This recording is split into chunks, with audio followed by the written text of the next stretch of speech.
ये कहानी है सुंदरनगर नाम के एक बड़े और व्यस्त शहर की।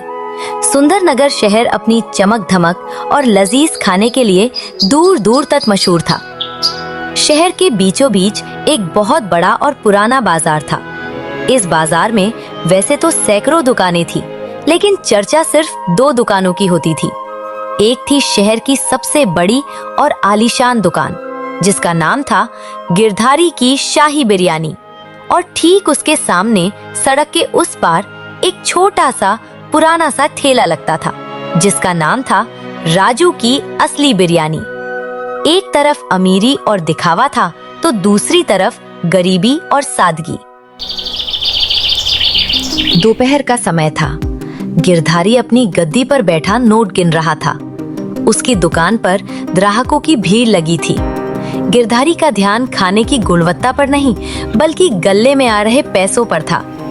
तभी सेठ गिरधारी अपनी नौकर छोटू से कहा, अरे ओ छोटू, हाथ जल्दी चला, देख नहीं रहा ग्राहकों की लाइन लगी है। मालिक, मैं तो जल्दी ही कर रहा हूँ, लेकिन वो पतीले में बिरयानी खत्म होने वाली है और जो अंदर बची है वो कल की है। अरे तो क्या हुआ, तू ग्राहक को मना करेगा क्या? जा अंदर से वो कल वाला पतीला उठा ला। लेकिन मालिक, वो कल वाली बिरयानी में से अब थोड़ी महक आने लगी है। अगर किसी ग्राहक को पता चल गया तो हंगामा हो जाएगा।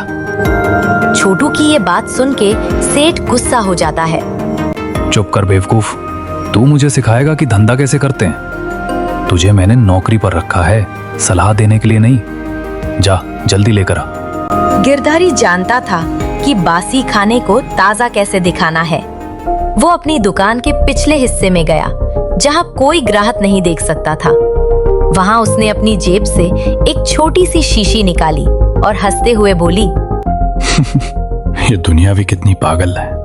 इन्हें स्वाद से कोई मतलब नहीं, इन्हें बस खुशबू चाहिए, और खुशबू तो मेरे बाएं हाथ का खेल है। ये है मेरा जादुई मंत्र। सिर्फ 2 बूंद और सड़ी हुई बिरयानी भी ऐसी महकेगी जैसे जन्नत का खाना हो। गिरधारी ने उस बासी और खराब हो चुके चावलों पर वो खतरनाक केमिकल छिड़क दिया। देखते ही देखते सड़े हुए खाने से केसर और गुलाब की तेज खुशबू आने लगी। वाह, क्या खुशबू है। अब इसे खाकर लोग उंगलियां चाटेंगे और मेरी जेब भरेगी। इसे कहते हैं दिमाग। वहीं दूसरी तरफ राजू अपने छोटे से घर में सुबह सुबह मसाले तैयार कर रहा था। उसकी पत्नी सरिता उसके पास बैठी उदास थी। सुनिए जी, आज घर में राशन खत्म हो गया है और मुन्नू की स्कूल की फीस भी देनी है। आप इतने महंगे मसाले और सबसे महंगे चावल क्यों खरीदते हैं?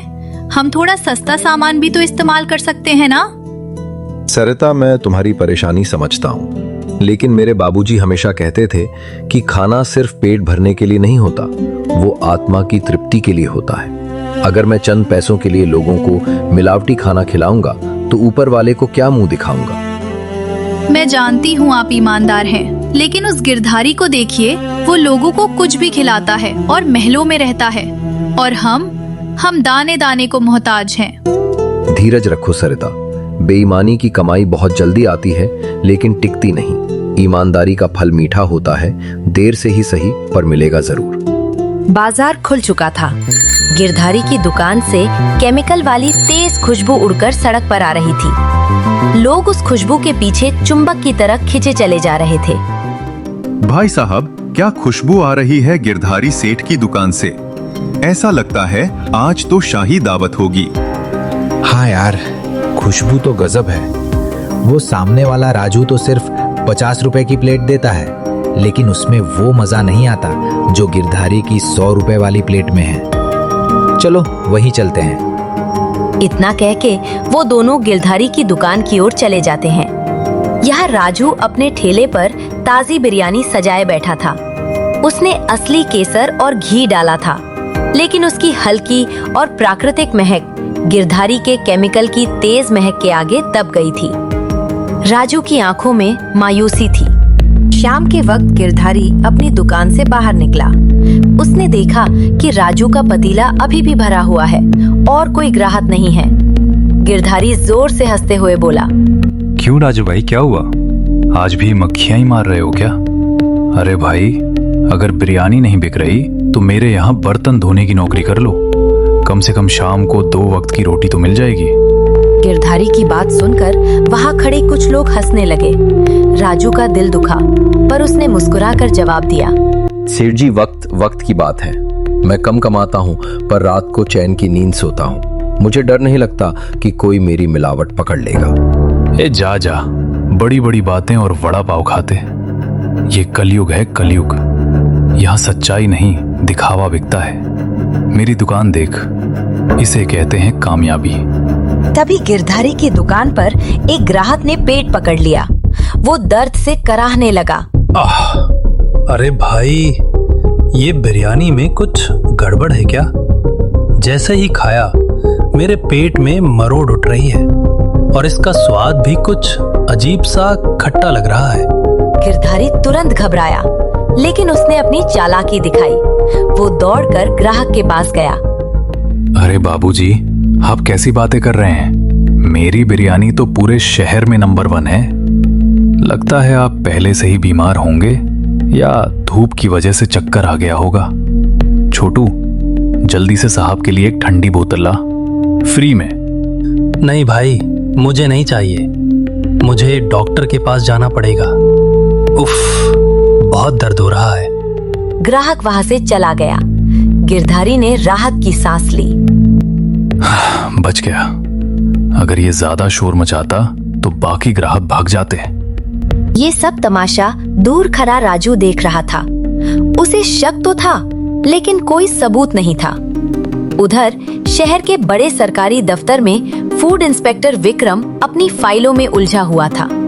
सर, पिछले 1 महीने से सुंदरनगर इलाके से बहुत शिकायतें आ रही हैं। अस्पताल के रिकॉर्ड बताते हैं कि वहां फूड पॉइजनिंग के मामले बढ़ रहे हैं और हैरानी की बात यह है कि ज्यादातर मरीजों ने बाजार की बिरयानी खाई थी। बिरयानी? मैंने भी सुना है वहां 2 दुकानें हैं। क्या हमने वहां चेकिंग की? जी सर, 2 बार टीम गई थी, लेकिन वहां सब कुछ साफ सुथरा मिलता है। शायद वो लोग हमारे आने से पहले ही सतर्क हो जाते हैं। इसका मतलब मुखबिरी हो रही है। वर्दी देखकर चोर भाग जाते हैं। इस बार तरीका बदलना होगा। इस बार मैं खुद जाऊंगा, और वो भी ऐसे रूप में कि कोई पहचान नहीं पाएगा। रात हो गई थी। राजू उदास होकर अपना ठेला बंद कर रहा था। आज की कमाई से बमुश्किल अगले दिन का सामान आएगा। हे भगवान, ये कैसी परीक्षा है? क्या ईमानदारी का यही सिला है? अगर ऐसा ही चलता रहा तो मुझे गांव वापस जाना पड़ेगा। तभी एक भूखा भिखारी राजू के पास आया। बेटा, बहुत भूख लगी है, कुछ बचा है क्या? हाँ बाबा, बहुत कुछ बचा है। आज बिक्री नहीं हुई। आप बैठिए, मैं आपको भरपेट खिलाता हूँ। खाना फेंकने से अच्छा है कि किसी के पेट में जाए। राजू ने खुद भूखा रहकर वो सारी बिरयानी गरीबों में बांट दी। अगली सुबह इंस्पेक्टर विक्रम ने अपनी पुलिस की वर्दी उतार दी। उसने फटे पुराने कपड़े पहने। अब वो शहर का सख्त इंस्पेक्टर नहीं, बल्कि एक लाचार बूढ़ा भिखारी लग रहा था। आज होगा असली फैसला। आज मैं स्वाद नहीं, इंसानियत परखूंगा। देखूं तो सही, कौन क्या बेचता है। इंस्पेक्टर विक्रम बाजार पहुंचा। वो लड़खड़ाते हुए चल रहा था। उसने देखा कि गिरधारी की दुकान पर रोज की तरह भीड़ थी और राजू का ठेला खाली पड़ा था। विक्रम ने सबसे पहले गिरधारी की दुकान का रुख किया। ओ बेटा, ओ सेठ जी। अरे कौन है भाई? सुबह सुबह बोहनी के वक्त कौन आ गया? बेटा, मैं 3 दिन से भूखा हूँ। क्या थोड़ा सा चावल मिल जाएगा? भगवान तुम्हारा भला करेगा। तुम्हारी दुकान बहुत बड़ी है। मेरे थोड़े से खाने से कुछ कम नहीं होगा। गिरधारी ने उस बूढ़े को ऊपर से नीचे तक देखा। उसे घिन आ रही थी। अबे हट, हट यहाँ से। ये दुकान है, कोई धर्मशाला नहीं। यहाँ पैसे वालों को खाना मिलता है, भिखारियों को नहीं। तू यहाँ खड़ा होकर मेरी दुकान की शोभा खराब कर रहा है। बेटा ज्यादा नहीं, बस एक मुट्ठी दे दो। अरे छोटू, ये बूढ़ा ऐसे नहीं मानेगा। इसे वो कल रात की बची हुई खुरचन है ना, जो हम कुत्तों को डालते हैं, वो एक दोने में डालकर दे दे और यहाँ से भगा इसे। दिमाग खराब कर दिया। छोटू ने एक गंदे से कागज पर थोड़ी सी बासी बिरयानी रखकर विक्रम दिया।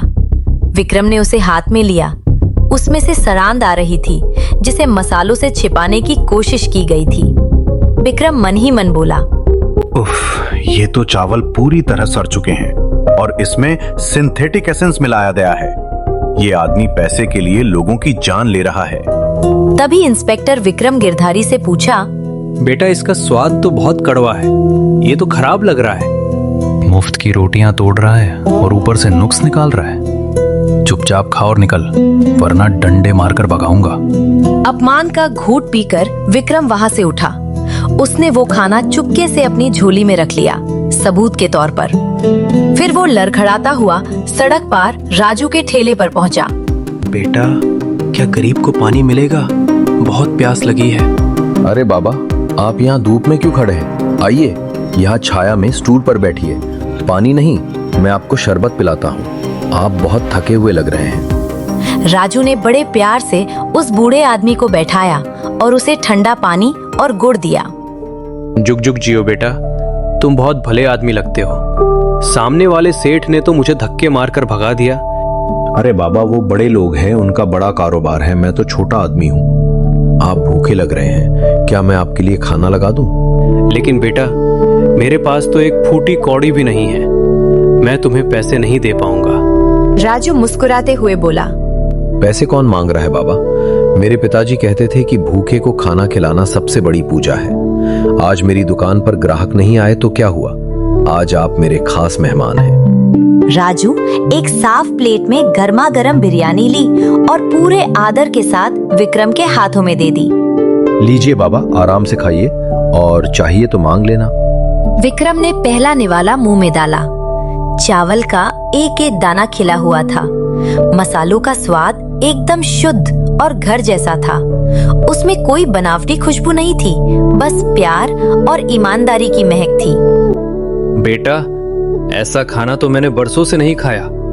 इसमें तो जादू है। तुम इतना अच्छा खाना बनाते हो, फिर भी तुम्हारी दुकान खाली क्यों है? बाबा, आज का जमाना दिखावे का है। मैं केमिकल नहीं डालता, इसलिए मेरी बिरयानी दूर से नहीं महकती, पर जो एक बार खा लेता है वो खुश होकर जाता है। खाना खत्म करने के बाद विक्रम अपनी जगह से खड़ा हुआ। उसकी आंखों में अब लाचारी नहीं, बल्कि एक तेज चमक थी। उसने अपनी कमर सीधी की और बोला, राजू, तुम्हारा खाना तो लाजवाब है ही, पर तुम्हारा दिल उससे भी बड़ा है। राजू उसकी बदलते आवाज सुनकर हैरान हो गया। बाबा, आपकी आवाज अचानक बदल गई। हाँ राजू, क्योंकि मैं कोई भिखारी नहीं हूँ। मैं इस शहर का फूड इंस्पेक्टर विक्रम हूँ। ये सुनते ही आसपास के लोग भी रुककर देखने लगे। तभी विक्रम ने अपनी पुलिस की वर्दी पहन लिया। ये देखकर राजू डर गया और घबराते हुए बोला, साहब, आप? मुझसे कोई गलती हो गई क्या साहब? नहीं राजू, गलती तुमने नहीं, उस सामने वाले बेईमान ने की है। तभी इंस्पेक्टर विक्रम तेजी से सड़क पार करके गिरधारी की दुकान पर पहुंचे। गिरधारी अभी भी नोट गिनने में मगन था। अचानक अपने सामने एक सख्त अफसर को देखकर उसके पसीने छूट गए। अरे साहब, आप आइए आइए, क्या सेवा करूं? बिरयानी खिलाऊं?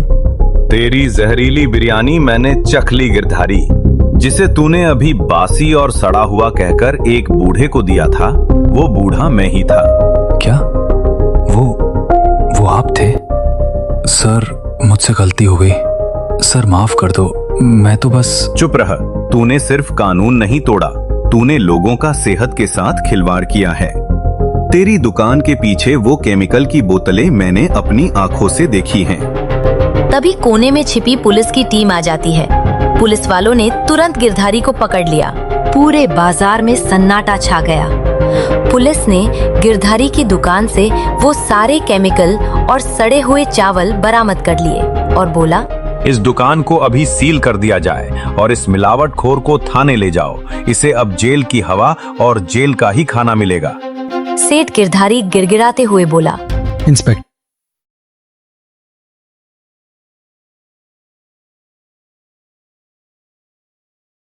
डॉक्टर साहब रहम करो, मेरी इज्जत मिट जाए। घमंड का महल आज चकनाचूर हो गया था।